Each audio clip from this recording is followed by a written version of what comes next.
Hello, Proguides family, it's Dan coming at you with another gameplay guide, this time on skill shots as a whole. Watch this all the way through and I guarantee you'll have more fun in game because nothing tops the feeling of finally being that one pudge that proves all the haters wrong.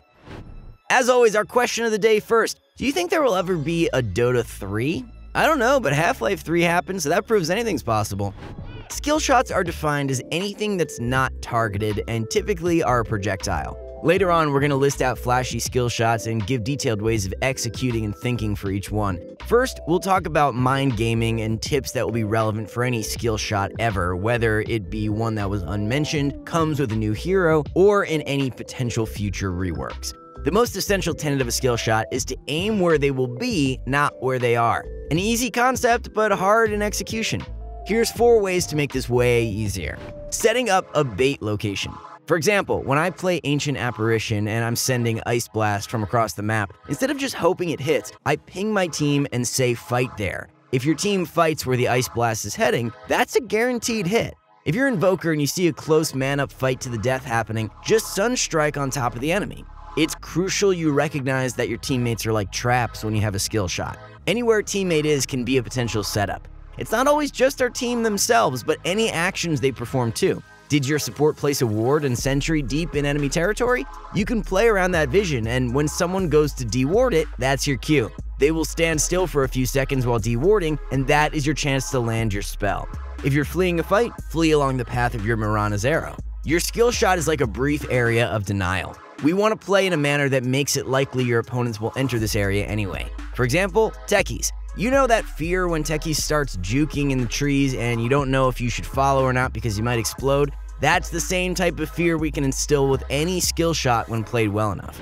Disguising or faking the shot. Have you ever seen someone pretend to pass the ball in a sport and the other team falls for it? It's hilarious and it applies much the same to Dota. I'm sure you already know the basics of this one, and that's animation canceling. Press stop while casting your skill shot to force your opponent to react. If they don't react at all, then stop faking because eventually they'll just be out of range entirely. If they do react by moving closer or laterally, then you can keep canceling to see the effect. I laugh out loud when I see a pudge fake hook like 10 times, but the opponent doesn't run away and instead tries to juke for so long that pudge just ends up in dismember range anyway. Disguising your shot is the other part of this. That can be done the simple way by standing in the trees or fog of war, but those options aren't always freely available. You can disguise your shot with your regular auto attacks as MIRANA, or you can shoot it through a Jakiro macro pyre in hopes that it blends in with all the particle effects. Any messy effect on screen is an option to abuse. Thanks to your help from the FIEND guide, I now have my online university degree and am qualified to drop this little psychology lesson on you. So, do you ever feel like you're an arrow and hook magnet? You see it coming and just walk into it anyway? Your brain may be very receptive to optogenetics, which means using light to control the brain and behaviors. You see shiny things lighting up coming out of nowhere? Your focus is naturally drawn to it. You can't always hit, but you can always have impact. We don't live in a perfect world. Crazy things will happen, and we will just have to hit a skill shot here and now in plain vision. Do not overpredict and send it wildly. Let's say you're a pudge on Dire coming to gank the Radiant safe lane. You come from the river and are behind the opposing offlaners. Everyone has total vision.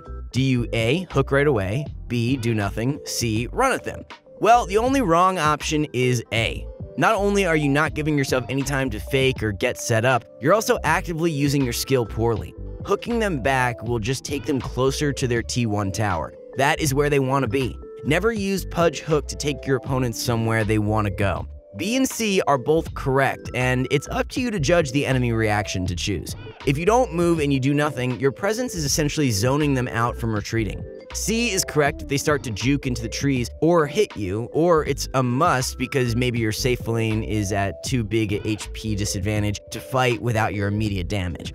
The other application of this point is to never commit your ability in a way that won't force suboptimal movement. Even if you miss in a way that forces movement back towards the danger area. If we assume they'll run straight, never shoot behind. If we do that, they can just continue running away. Make them have to stop and turn around to avoid your shot. This gives precious seconds for your team to catch up. Waiting for the setup. Even a skill shot god has to know when it's just unneeded risk to go for it. If you have a faceless void on your team as Invoker, why use SUNSTRIKE before Chrono in a team fight? You're better off just waiting for someone to set you up. Be aware of your teammates' abilities. Identify after the draft while you're in Fountain. Who can I play with as this game progresses, or who can set me up? Even less flashy skill shots like Phoenix's Fire Spirits or Vino's Gale should be held back on at times when laning with a stunner. Okay, time for some hero-specific knowledge. First up, we have MIRANA and Sacred Arrow. Sacred Arrow travels at 900 units per second. This means the average hero past laning stage moves at just under 40% of the speed of Arrow. So to put this in perspective, your attack range on MIRANA is 630, so it takes 0.7 seconds to travel the same distance as your attack range. However, Arrow has a half-second cast time, so it takes 1.2 seconds for the first 630 distance. Disguise your arrow with auto attacks and by leaping immediately to cover up the model. If your teammate is locked down and dying, fire an arrow at your team and you'll likely hit because their focus is on the hero they're killing. It only takes 1500 distance traveled to reach maximum stun duration on Arrow, which is probably less than you expected since it travels 3000. PUDGE'S Meat Hook travels at 1450 speed and for 1300 units with a 0.3 second cast time. This equates to 1.2 seconds to hit a max range target. The tip of the hook has 100 search radius and will bring back the first target hit. The average hero has a 24 unit collision size and a melee creep has a size of 16. This means you can hook a hero in a creep wave as long as they are very close to a creep and not completely behind it. Your hook has an easier time hitting the hero because of their collision size or hitbox. Think of hook as a laser pointer of sorts when chasing. Look for key errors that reduce the amount of space they have to dodge. That could be running into a teammate, turning around, or going down a choke point like stairs. When laning, it can be good to hook around the range creep because usually that's where people are playing around, and if you miss and hit the range creep, it will bring it back so you and your lane partner can freely last hit it. When you do land a hook, hold shift and cast Dismember on the target while it flies back to you. If you do this, you're already a good Pudge. There's almost no such thing as a bad Pudge who does this. The difference this makes can't be overstated. The opponent will be chain stunned as opposed to having time to BKB or use whatever defensive cooldown. CLOCKWERK'S HOOKSHOT travels very fast. Even at max level, max distance is 3000. It only requires the 0.3 seconds of cast animation and 0.5 seconds of travel time. Translation, you only need to lead by 0.8 seconds at max, but more commonly less. The tip of the hook is 125 units. The biggest tip to landing this is simply not hesitating. The best clocks rarely hesitate on this, whereas Meat Hook and Sacred Arrow are frequently faked. If you hit your rocket flare and have a clear shot, just go right away before it's fully registered in the enemy's head that they need to juke. Always be aware of your immediate surroundings. This is very easy to get blocked on as well. Hook is also useful for fleeing as it'll bring you to any target. When trying to defensively hook if time allows, cog your opponent in with you, break out of the side they're furthest from, and immediately hook a neutral camp or teammate. If you were already in a creep wave, cogs even do you the favor of pushing the creeps away so your shot is clear. If you're in a short-range scenario chasing in vision, then you can cancel the animation on hook. The second they do any sort of hesitation like turning around, launch the hook. It's so fast that any hesitation at all will lead you to landing it. INVOKER is chock full of skill shots, but the big montage maker is SUNSTRIKE. After a 1.7 second delay, a truckload of pure damage is dealt in a 175 AoE. Because this is global and the delay is a very reasonable 1.7 seconds, the best way to use this spell is to take the skill aspect out of it. Or rather, it requires a different skill, the skill of map awareness. Identify your lanes with stuns and ask for some pings when stunning, or just move your map when you see what looks like a fight on the minimap. If you have any decent stun, there is little reason to risk missing this anyway. Especially now that Invoke has no mana cost, you best be vigilant and ready to land this on a stunned target. Okay, but what about when there's no setup? First, identify if the player is attempting to juke. Good players will try to actively juke your SUNSTRIKE, but if they're just barely making it out alive of a fight, it may not be on their mind yet. Just multiply their move speed by 1.7, maybe 600 units. Just shoot 600 units ahead of someone walking straight. Watch out for any channeled spells. Any channeling opponents, whether it be TP or a spell, are free hits. Earth Spirit has his roll and kick.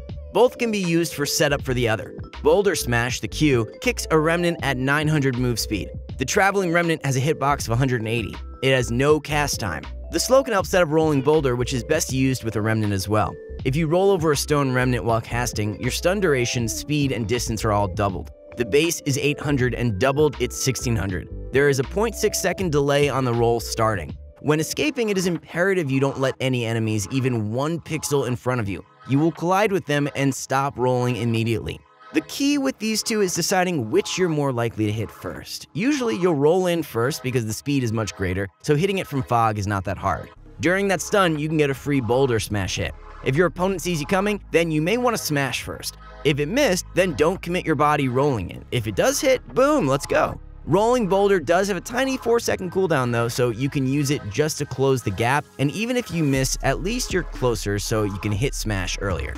Shadow Fiend and the signature EULS into Requiem. So Requiem has a 1.6 second animation. EULS puts someone in the air for 2.5 seconds. This one will require practice to build the muscle memory, but there is a key visual clue to help you hit this. A EULS target spins exactly 720 degrees over that 2.5 seconds. So one full rotation means 1.25 seconds have passed.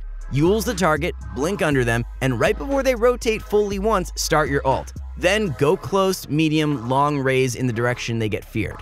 If you aren't a EULS SF and have a Shadow Blade, hunt along creep waves. The animation is so long that it can be cancelled as much as you want.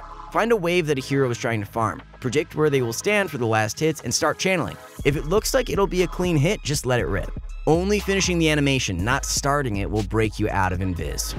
If you're truly dedicated to your craft, you're going to want to invest some lobby time to hitting your hero of choice's spells. You must be able to hit any speed target going in a straight line with 99% accuracy. As long as you know target speed, which is easy, just click on them, you know all you need to hit them. Adjust speeds with different items, heroes, and slows. Practice from multiple angles and distances. Take a look at your settings, specifically your map. Consider if hero portraits or arrows are easier for you to judge distance on. Most pros prefer arrows because it's easy to tell when a chase is going on by just looking at the directions of the arrows. Turn on extra large minimap if you haven't already. Maybe make the icons bigger too if that helps you.